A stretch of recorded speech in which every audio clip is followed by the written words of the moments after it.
Welcome to Better with Art. I'm Melinda, and I'm here to encourage you to reclaim your creativity and establish a healthy habit of creative self-care with one small art prompt each week that can be done in an art journal or on paper if you don't have one. If you don't have one and are ready to invest in one, my recommendation is in the description. It is still thus far the best value I have found, with heavy enough paper for the wet, dry, and layered projects that I do. If nothing else, get some heavy watercolor or mixed media paper or even cardstock, because I know everything costs money, and keep your Better with art in a folder. Because one of the benefits of art journaling is the privacy. You have a place where you can make art, experiment, express yourself without fear of what others will think.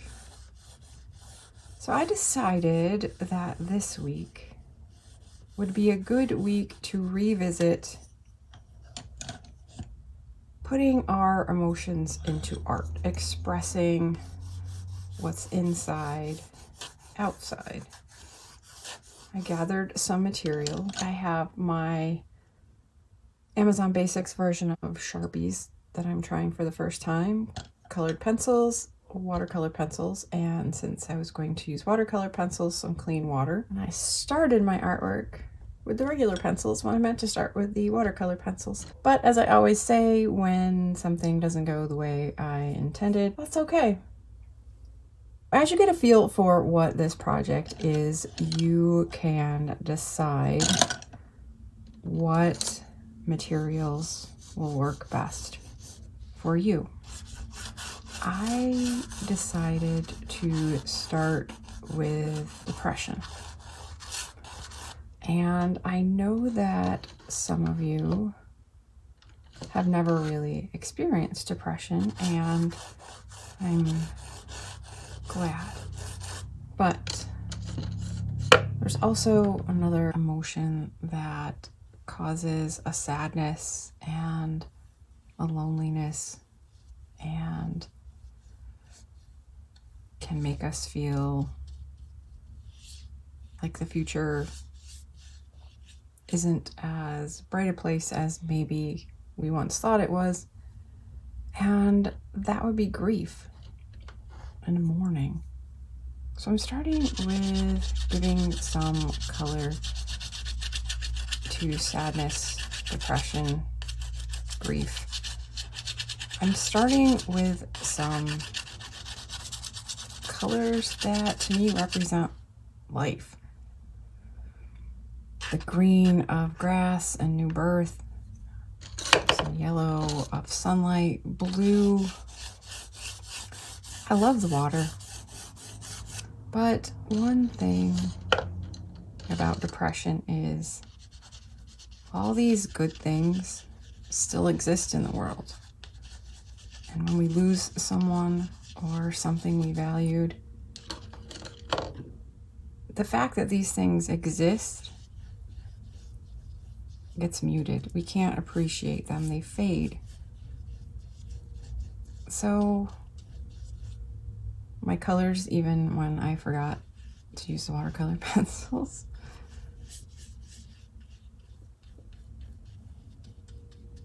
all that good stuff is still there, but it fades into the background. We can't see it except in glimpses, because a darkness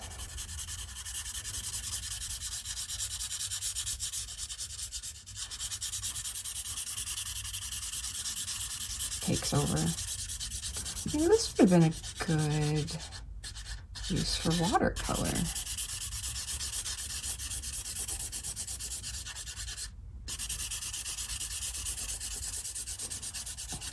Oddly enough, this set does not contain any true black.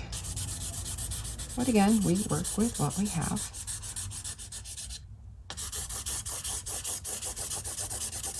If you have, like me, ever experienced severe depression, suicidal depression, you know that depression goes beyond sadness. There's the typical anhedonia, where we can't enjoy things.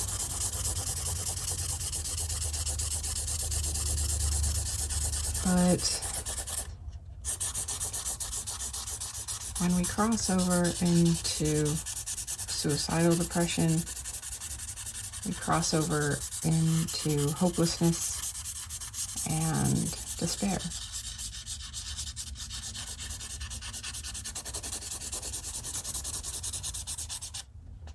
And I hope, if you haven't experienced that, you never do.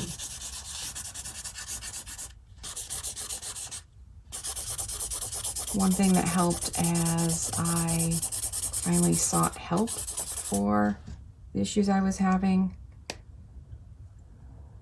as well as finding a medication that keeps me from falling into the darkest of the dark, is that when those feelings would start to press in,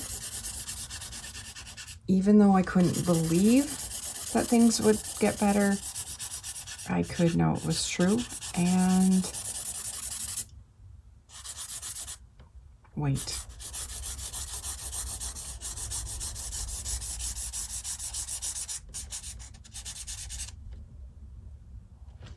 This isn't quite where I thought I'd be going with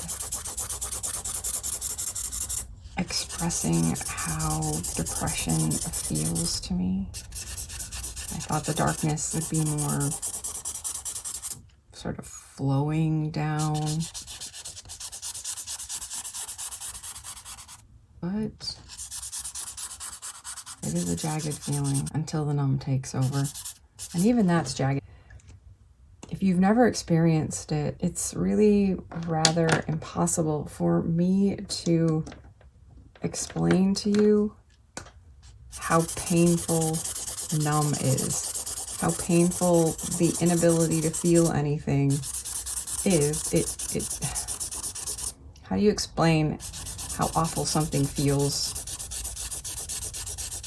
if it's actually not being able to feel?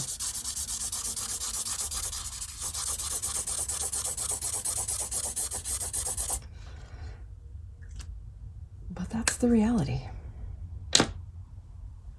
Some may argue that what this isn't art, but I'm expressing myself in color, line, shape, and its value is in what it's doing for me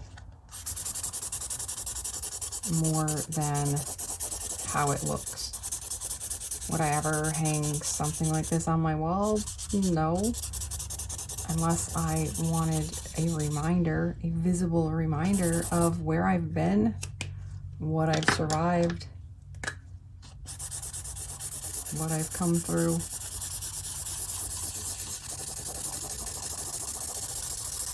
Did you see I started going with some rounder lines? And yeah, no, the jagged took back over. This week we are looking more at art that is more specifically therapeutic. But if you did an exercise similar to this with me in the 52-week art journal journey, if you have done my words upon words, which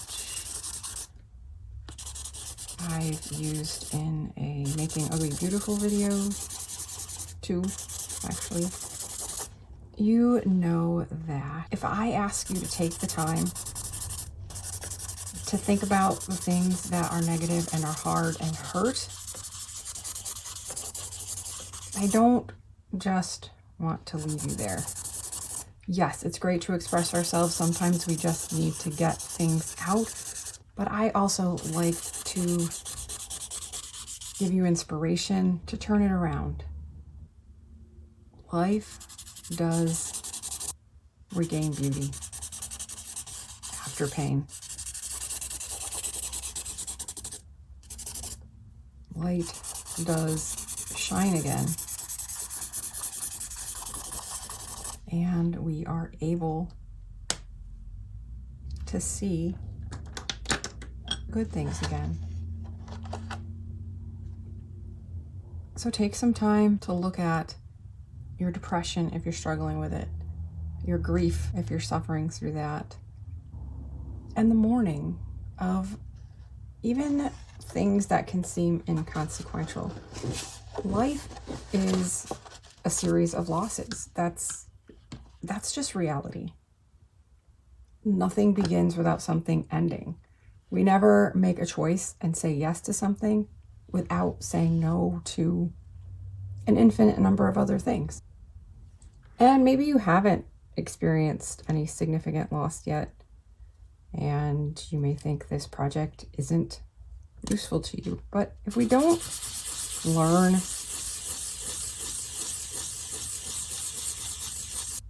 to acknowledge and give space to our negative emotions, bigger, harder things will be bigger and harder. One of the motifs that I returned to a lot last year were these big, swirly yellow circles, which I will freely admit I like much better in acrylic paint. Though, as I'm getting out into here, I'm liking this. So this always to me represented how it started, where I feel like it sprang from, was that very necessary concept for me that light does return.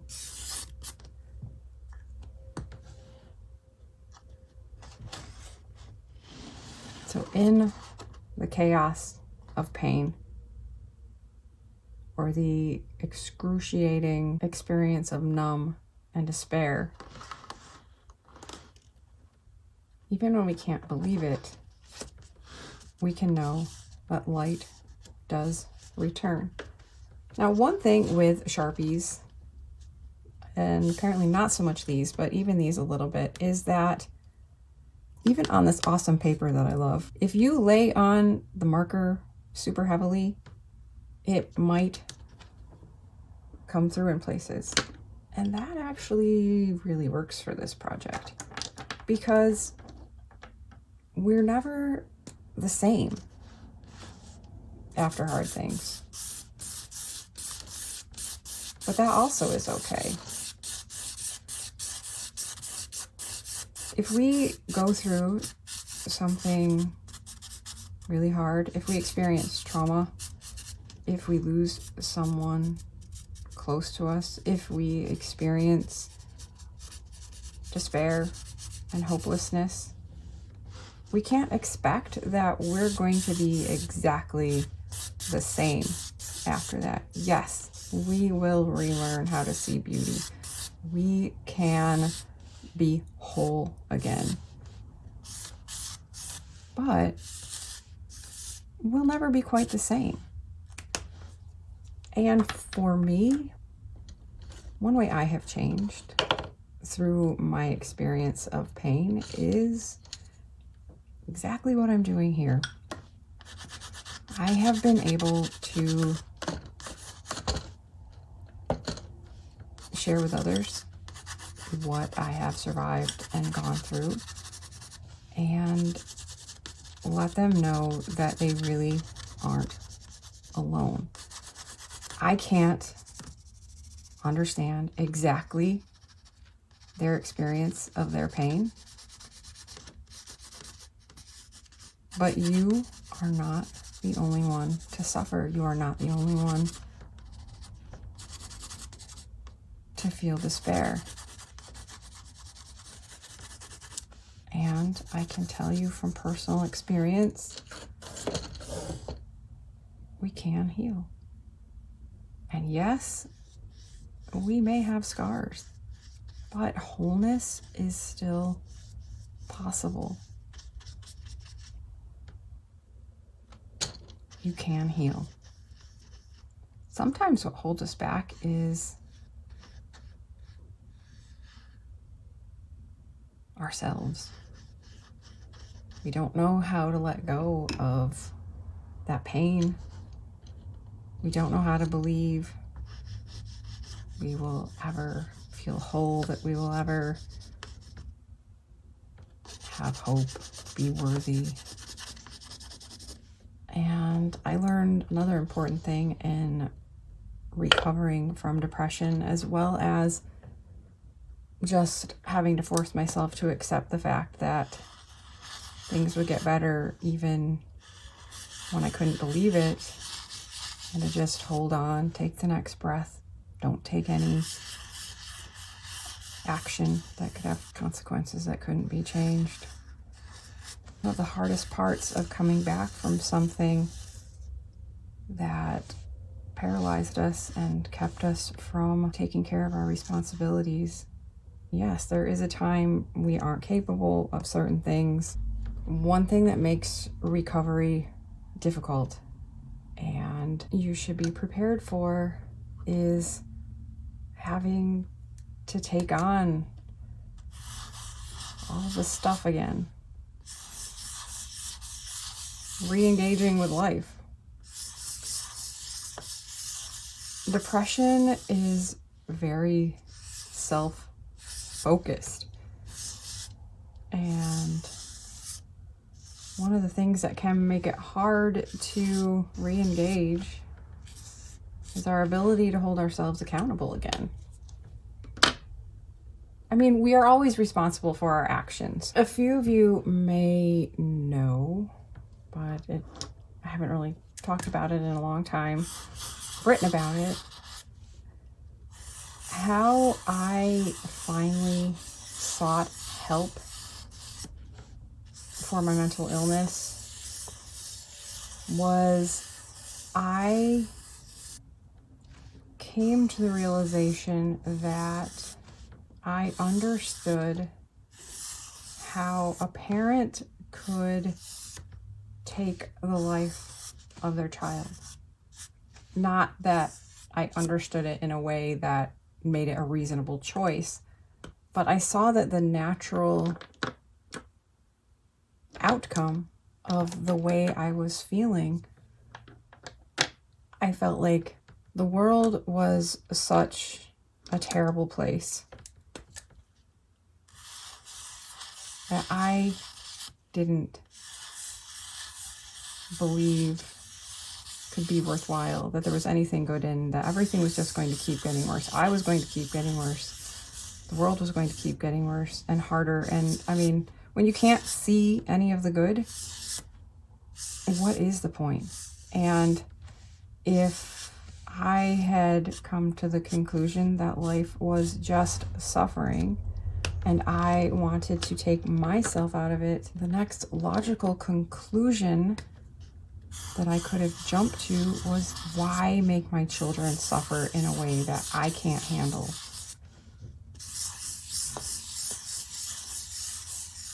So although I am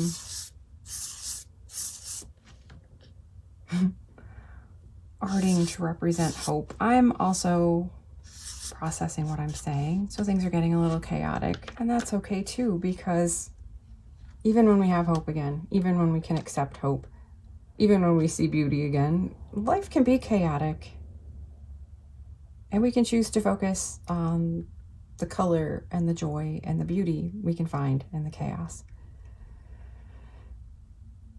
So, as it seems like always happens in my Better with Art videos,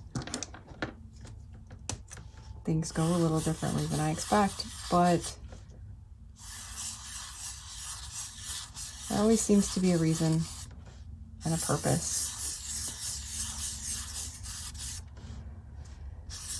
And maybe you needed to hear what I had to say today.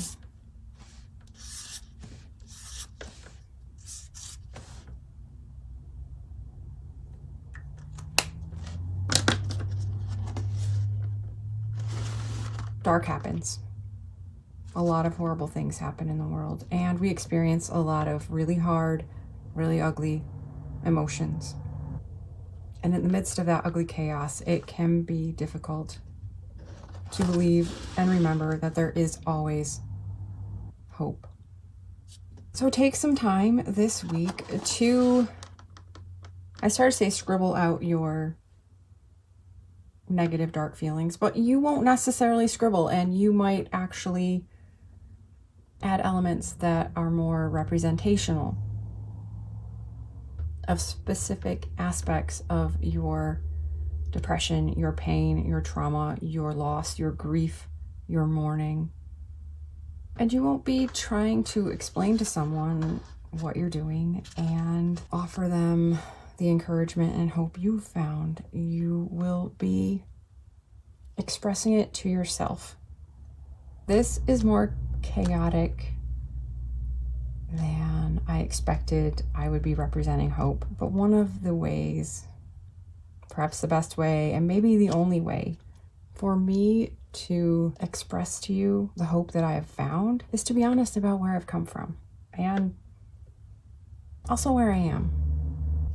I have not fallen into the pit of despair in quite some time. But I do have trouble at times seeing the light as clearly as I'd like. And life is busy and hectic and chaotic, and I have a lot of responsibilities. But there's also joy. There's a lot of color in the chaos. And in doing the 52-week art journal journey, and now Better with Art, and the 100-day project, I am living more in line for the way I was wired, for the way I was created. I need to be encouraging people, and I need to be making art. This is not really displayable art. This isn't sellable art. And that makes it all the more therapeutic. It's the process, and not the product on your page, but what it produces in you. And whether or not you heard it in my voice a moment ago, and now talking about it's going to make it happen again, I'm tearing up over this. We all need to be reminded that there is hope, that there is beauty. We all need to be reminded that there's something bigger than the chaos, and be encouraged to take the time to heal ourselves with creativity, whether it's physical art, or for some people it's baking or sewing, or so sewing can be physical art. There's an unlimited way to express creativity, and we're all wired to enjoy and find peace and encouragement in different ways. Sometimes just throwing down a riot of color is what we need. So wherever you are this week, I hope this meets you where you are and gives you something you need. I found something I needed in it today. More than I expected to. I almost always do. So take some time. I feel like I've said this already, and I have, but as a little recap, take some time to acknowledge and to feel and express the dark stuff. And then turn it over and acknowledge and express and accept there's more. All of our emotions are valid and should be accepted, but with the more powerful perspective of knowing they're real, but not giving them control. There is always hope. Light will always shine again. And you are worthy. Even if you're not in a place right now to want to express your emotion in this way on paper, take some time to make some art that fills a gap you're feeling at the moment. taking time for art is not a waste of time.